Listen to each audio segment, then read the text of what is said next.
Hello, Amelia. Today is my birthday. And we've come down to the water again and gotten some Tim Hortons. And I'm wearing my Lego necklace and crown for the occasion. Thank you for the years that you gave it to Sarah. And we just thank you for the way you take care of us. In Jesus' name. Amen. Amen. I think. Oh, that's her hand on the baby monitor. Well, what are you saying, Arthur? Yeah, This is a flame. Blow it out. Blow it out. Blow it. Oh, well, you gotta sing to me first. Happy birthday to you. Woo! Happy birthday to you. Happy birthday to you. May God bless you.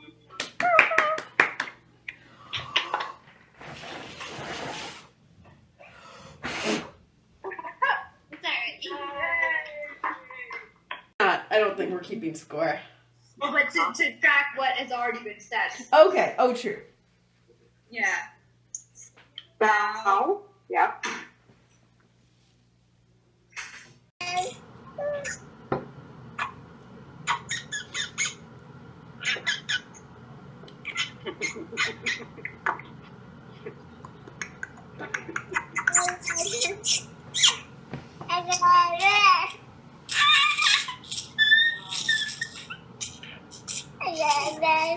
I love you.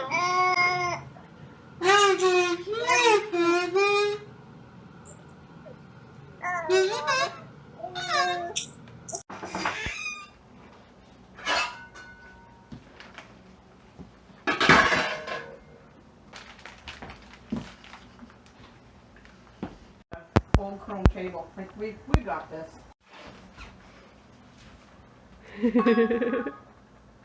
Hey, Amelia. I'm super glad that I got to meet you in person before all of this actually got started.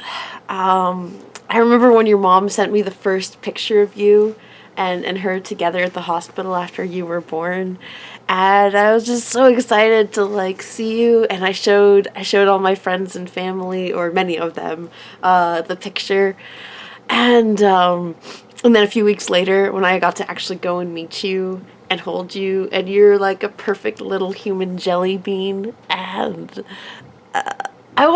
I'm curious now if in the future if I'll still call you a jelly bean, or if you would mind that. I don't need to call you a jelly bean.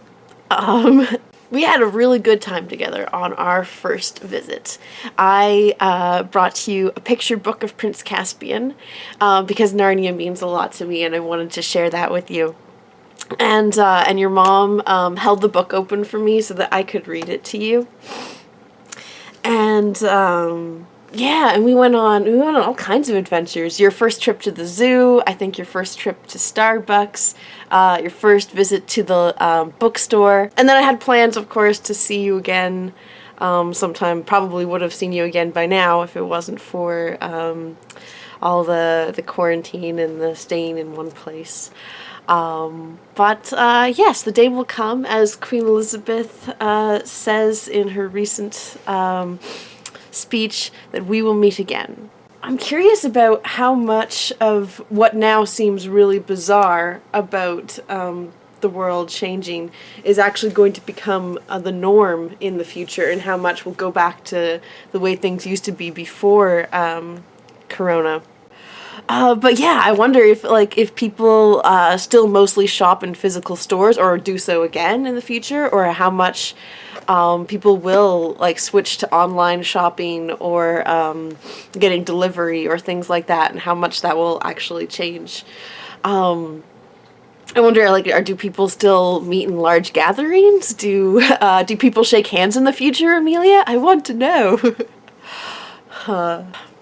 Your mom said so many nice things about me in the last video that I feel like I ought to tell you some of my flaws now to kind of balance out the picture, but I'm sure that you will have had, by this time, plenty of opportunities to become acquainted with my flaws yourself. So I will leave that to your own judgment to decide and discern. Your mom means a lot to me, too, and her friendship.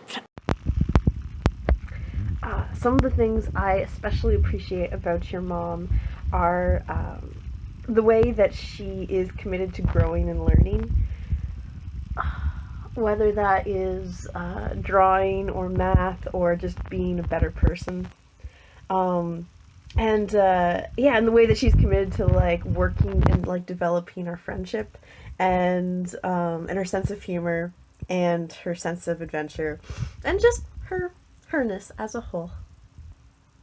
I don't think that's a word, but you know what I mean. Yeah, we became friends about 10 years ago now. And Uncle Adrian introduced us, and we became pen pals because he knew that we both liked books a lot.